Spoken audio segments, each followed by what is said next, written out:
Hey everybody, it's Old School Heart back with another cultural conversation for you guys. I know it's been about 2 weeks and I do apologize for not making any videos, no polls reviews, no cultural conversations for a long time, but I was taking care of some family business. I got a little sick last week, and so it's been quite a whirlwind around here, but I finally feel like myself. I feel like I'm ready to go back into doing the videos, and a break is needed to just refresh and to gain perspective and to give you guys some great cultural conversations to have around the dinner table or wherever you have these type of conversations. But today, this cultural conversation is going to be on a sadder note. We learned today that Eric Garner's police officer that killed him, Daniel Pantaleo, will not be indicted on federal charges. If you are not familiar with the Eric Garner story or Eric Garner death, just think about the "I Can't Breathe" t-shirts that went around. Think about the viral video that went out of Eric Garner, where he was put in a chokehold by Officer Daniel. And he kept saying, "I can't breathe, I can't breathe, I can't breathe." As a result of being in that chokehold, he had an asthma attack, and the chokehold caused him to suffocate and then die. And so this is dated back to July 17th of 2014. And today was the day that we found out that the officer that had him in that chokehold would not be indicted on federal charges.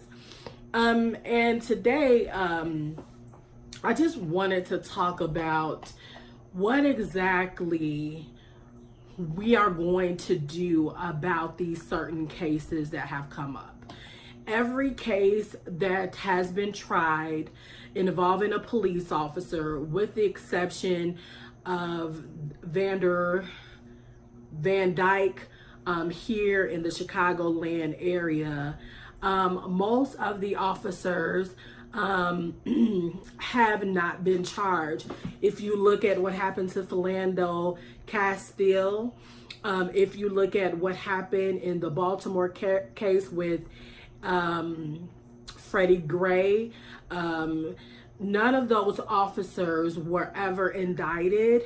They were tried in court by a separate judicial committee that handles police officer shootings and crimes. But none of these officers were tried. And what I see us doing as Black people is we have this outrage. And we had a lot of outrage for Eric Garner. We were very, very upset about it. It resulted in protests. It resulted in t-shirts and social media arguments and social media stances and celebrity acknowledgement. But now that we're on 5 years later and this federal indictment and the officer not being charged, we have to ask ourselves, what is the next step? What is it that we can do? I follow a couple of things quite carefully, and I follow them quite closely. And I know that right now that we are really into the reparations talk with ADOS. You don't know what ADOS stands for? That's American Descendants of Slaves. And a lot of that is geared toward changing legislation, acknowledging that politics doesn't work if we are not getting something as a collective as American Descendants of Slaves. And so I know a little bit of what we're doing is trying to make sure that our voices are heard. But in particular, I think that this needs to be looked at on a different or a separate scale, because what I'm finding out, and I got a lot of my information from the podcast that I talked about in my last video with Clarence Thomas being a coon. If you haven't checked that out, please check that out. But what I'm finding is, as I listen to the court proceedings of the Freddie Gray case, what I'm finding is that the system has a way of differentiating police killings, having a whole separate legal system that's involved in making sure these police officers see no time. The way that a lot of these police officers are, what they're convicted on will never hold up in court. First degree murder will never hold up in court for a police officer. Second degree murder will not. Manslaughter may be able to be held up in court, and I think that's what they tried to charge Van Dyke with, because that was what they could come up with. But the system is skewed in a way where the interest is more so for the cops' protection than the actual person that they've killed. And we've seen that with Freddie Gray. We've seen that Philando Castile, because you can't prove first degree murder without intent. And since you're going to work and you have no idea how the day is going to go, they're easily able to prove that they had no intent. But I believe that intent goes beyond, oh, my intention was never to kill that person. But your intentions as a human being, you know, how do you look at African Americans? Are you afraid of African Americans? If an African American male approaches you and you feel threatened, what is your first response? Those are all a part of intent to me. But those are very hard to prove during these cases. Even with the Freddie Gray case, a lot of it couldn't be proved because there was no intent there. Even though the evidence showed without a shadow of a doubt that they improperly took care of Freddie Gray, and that pretty much he probably was killed before he even got in the van. I think the van was another level of the injury, but as the other witnesses were talking, a lot of them believe that Freddie Gray was killed even before then. And so intent is very hard to prove. Also, if anybody's aware, you know, these union groups, especially for these police officers, come with very highly sought after lawyers. They hire these really, really good lawyers. They have the money to back it up. And these unions protect these officers. I don't need to tell you to the extent of how much they protect these officers. I worked at Cook County Department of Corrections. We had a separate union than the officers did, but their officers really play no games as it relates to any officer that is charged for anything. It's very hard to get through. But I guess my cultural conversation today is, what will our response be? It can't be just a post. It can't be marching. It can't be just this whole rhetoric or discussion that we have on CNN and MSNBC. But we really have to take a look at, how do we push the narrative and legislations and congressmen to add certain exclusions or certain points of interest in our favor as it relates to trying these types of cases. There has to be some type of a list or rules that are in place that protect us as they protect police officers.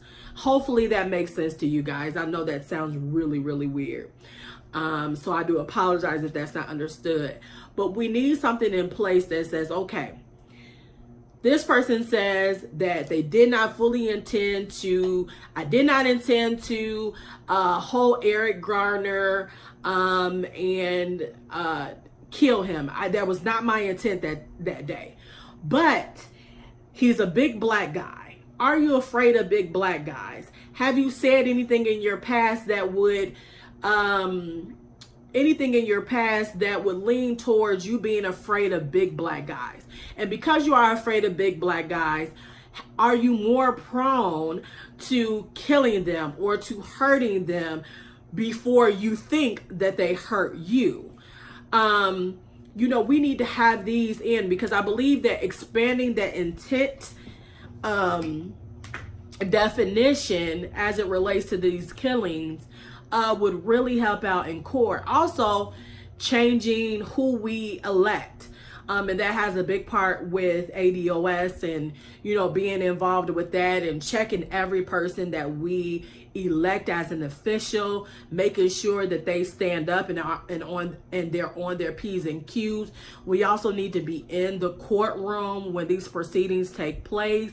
How many seats are available? Maybe taking off work to go to some of these cases. We need to make sure that our presence is known. And we need to stay on the district attorney's neck. We need to stay on the prosecutor's neck. We need to stay on everybody's neck as it relates to these types of cases. Because we've seen that even when we have African-American district attorneys, like old girl from Baltimore who said that she was gonna make sure that there was justice to the Freddie Gray case, and then she flopped. She couldn't convict not a goddamn person, and they had a damn black judge over the proceedings, and we still lost.